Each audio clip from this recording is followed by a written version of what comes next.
अस्सलाम वालेकुम। मैं अपनी जितनी भी प्रिस्क्रिप्शंस लिखती हूँ उसके अंदर मैं डाइट का जरूर जिक्र करती हूँ और डाइट में मैं खास तौर पे प्याज का जिक्र जरूर करती हूँ।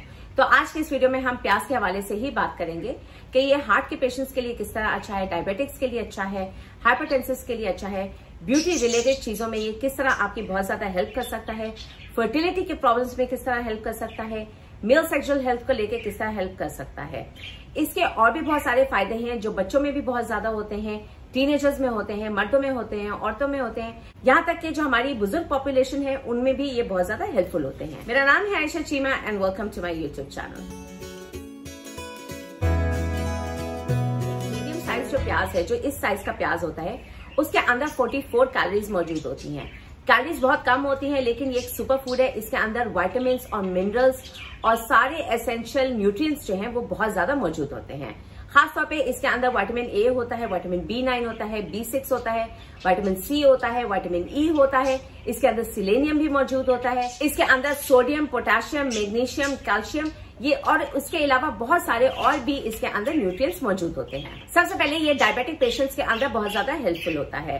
टाइप 1 डायबिटीज हो या आपको टाइप 2 डायबिटीज हो, दोनों पेशेंट्स अगर 100 ग्राम प्याज रोजाना इस्तेमाल करेंगे तो उनके ब्लड शुगर लेवल्स जो हैं वो मेंटेन रहते हैं। तो बेसिकली ये आपके शुगर लेवल्स को कम करने में आपकी हेल्प करता है। वो वाले पेशेंट्स जिनको डायबिटीज की वजह से, शुगर होने की वजह से बहुत ज्यादा ईडी के प्रॉब्लम्स आते हैं, टाइमिंग के प्रॉब्लम्स आते हैं, उनके लिए भी प्याज बहुत ज्यादा अच्छा है। दूसरा जो इसका बेनिफिट है वो हार्ट पेशेंट्स के अंदर है और उन पेशेंट्स के अंदर जिनके अंदर रिस्क ऑफ हार्ट डिजीज है या रिस्क ऑफ स्ट्रोक मौजूद है। ठीक है, इसके अंदर दो चीजें अहम मौजूद होती हैं, एक है फ्लेवोनॉइड्स और दूसरा है थायोसल्फिनेट्स। फ्लेवोनॉइड्स क्या करते हैं कि ये आपकी बॉडी में से बैड कोलेस्ट्रॉल को खत्म करते हैं और थायोसल्फिनेट्स क्या करते हैं कि ये ब्लड क्लॉट्स बनने से रोकते हैं, आपके खून को पतला करते हैं ताकि आपकी ब्लड की सर्कुलेशन अच्छी रहे। और इसी पॉइंट के साथ साथ मैं मेंशन कर देती हूँ कि इसके अंदर पोटेशियम मौजूद होता है और पोटेशियम आपके ब्लड प्रेशर को कम करने में आपकी हेल्प करता है। थर्ड पॉइंट आ जाता है आपकी जॉइंट और आपकी बोन की हेल्थ के लिए ये बहुत ज्यादा अच्छा है।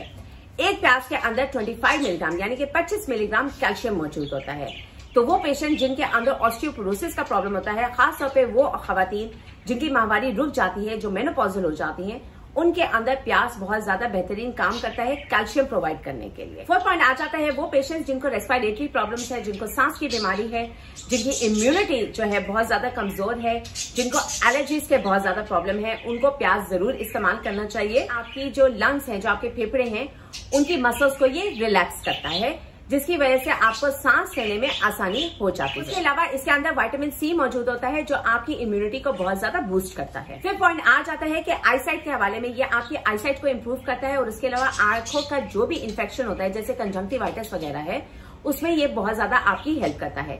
इसके अंदर सिलेनियम मौजूद होता है जो सिलेनियम फाइनली जो है विटामिन ई बनाता है और ये बहुत ज्यादा हेल्प करता है। अगर आपको कोई भी आई इन्फेक्शन हो तो ये उसको प्रिवेंट करने में आपकी बहुत ज्यादा हेल्प करता है। उसके अलावा जिनको हेडेक्स का बहुत ज्यादा प्रॉब्लम है उनको भी प्याज का इस्तेमाल करना चाहिए।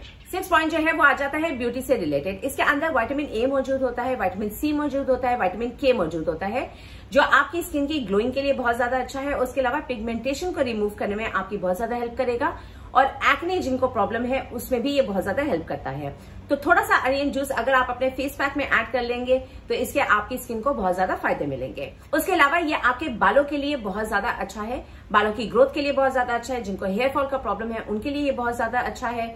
उसके अलावा वो जिनके बालों में बहुत ज्यादा इचीनेस होती है, जिनको खुश्की का बहुत ज्यादा मसला है, डैंड्रफ का मसला है, उनके लिए ये बहुत ज्यादा अच्छा है क्योंकि ये एंटीऑक्सीडेंट है और एंटीबैक्टीरियल है। 7 पॉइंट है इसके अंदर एंटी कैंसर प्रॉपर्टीज होती हैं। वो पेशेंट्स जो कैंसर के पेशेंट्स है, कैंसर का रिस्क कैरी करते हैं, उसमें ये बहुत ज्यादा बेनिफिशियल है। खासतौर पे जिनको स्टमक का कैंसर हो सकता है, जिनको ब्रेस्ट कैंसर हो सकता है, जिनको कोलोन का कैंसर हो सकता है, प्रोस्टेट का कैंसर हो सकता है, जिनके अंदर वो रिस्क फैक्टर्स मौजूद हैं, उनको प्याज का इस्तेमाल जरूर करना चाहिए। 8वां पॉइंट आ जाता है कि आपकी डाइजेशन के लिए, आपकी डाइजेस्टिव सिस्टम के लिए, आपकी गट की हेल्थ के लिए और गैस्ट्रिक अल्सर के केसेस के अंदर यानी कि जिनको मैदे का अल्सर होता है उनके लिए ये बहुत ज्यादा बेनिफिशियल है। इसके अंदर फाइबर मौजूद होता है और उसके अलावा इसके अंदर प्रीबायोटिक्स मौजूद होते हैं।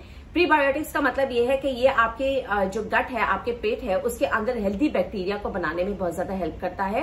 इसलिए आपके डाइजेशन में और जिनको कॉन्स्टिपेशन का प्रॉब्लम बहुत ज्यादा रहता है उनके लिए भी ये बहुत ज्यादा बेनिफिशियल है। नेक्स्ट पॉइंट आ जाता है खवातीन के हवाले से कि खवातीन के अंदर जितने भी गायनेकोलॉजिकल प्रॉब्लम्स हैं उसमें ये बहुत ज्यादा हेल्प करता है। अच्छा कोलेस्ट्रॉल जो है उसकी मिकदार आपके खून के अंदर इंक्रीज करता है, आपके वेट लॉस में बहुत ज्यादा हेल्प करता है। वो खवातीन जो मेनोपॉज हिट कर चुकी हैं उनके लिए मैंने ऑलरेडी बता दिया था कि इसके अंदर कैल्शियम मौजूद होता है और उनके अंदर जो दूसरे सिम्टम्स आते हैं उसमें भी ये बहुत ज्यादा आपकी हेल्प करता है। उसके अलावा ये प्रेग्नेंट खवातीन के लिए भी बहुत ज्यादा अच्छा है क्योंकि इसके अंदर फोलेट मौजूद है जो कि फोलिक एसिड है बेसिकली, तो प्रेग्नेंट खवातीन को भी इसका इस्तेमाल जरूर करना चाहिए। नेक्स्ट और लास्ट पॉइंट आ जाता है मेल फर्टिलिटी और मेल सेक्सुअल हेल्थ के हवाले से। प्याज के अंदर जो है एंटीऑक्सीडेंट प्रॉपर्टीज मौजूद होती है। एंटीऑक्सीडेंट प्रॉपर्टीज का मतलब ये है कि ये आपके जो जरासीम है, जो आपके स्पर्म्स है, उसके डीएनए को प्रोटेक्ट करने के लिए बहुत ज्यादा इंपॉर्टेंट है। तो बेसिकली जिनकी मॉर्फोलॉजी ऑफ द स्पर्म्स जो है खराब है उनको प्याज का इस्तेमाल जरूर करना चाहिए और ये आपकी क्वालिटी ऑफ स्पर्म्स को इम्प्रूव करता है। वो लोग जिनका सीमेन या डिस्चार्ज जो है वो बहुत ज्यादा कम होता है मिकदार के अंदर, उनके लिए भी प्याज बहुत ज्यादा बेनिफिशियल है। वो मर्द हज़रात जिनके अंदर ईडी और पी का प्रॉब्लम है उनको भी प्याज का इस्तेमाल करना चाहिए। जिनके अंदर लिबिडो का प्रॉब्लम आ रहा है उनको भी प्याज का इस्तेमाल करना चाहिए क्योंकि ये आपके टेस्टोस्टेरोन लेवल्स को बूस्ट करता है और इन सारे प्रॉब्लम्स में आपकी बहुत ज्यादा हेल्प करता है। खासतौर पे वो सारे पेशेंट्स जिनको और भी बहुत सारे मेडिकल प्रॉब्लम्स है और मेडिकल प्रॉब्लम्स की वजह से उनके अंदर फर्टिलिटी और हेल्थ सेक्सुअल हेल्थ के हवाले से प्रॉब्लम्स आ रहे हैं, उनको प्याज का इस्तेमाल जरूर करना चाहिए। अब क्वेश्चन आ जाता है कि प्याज हमें रात को क्यों नहीं खाना चाहिए? क्योंकि अगर रात को आप प्याज खाएंगे और फौरन लेट जाते हैं तो उसकी वजह से आपके डाइजेस्टिव प्रॉब्लम स्टार्ट हो सकते हैं, यानी कि आपको ब्लोटिंग का प्रॉब्लम आ सकता है, आपको गैस का प्रॉब्लम आ सकता है, आपको हार्टबर्न का प्रॉब्लम आ सकता है, आपको डायरिया का प्रॉब्लम आ सकता है। इसी के साथ ही हमारी वीडियो हो जाती है खत्म। मेरी अगली वीडियो तक के लिए आप अपना बहुत ज्यादा ख्याल रखिएगा। अल्लाह हाफिज।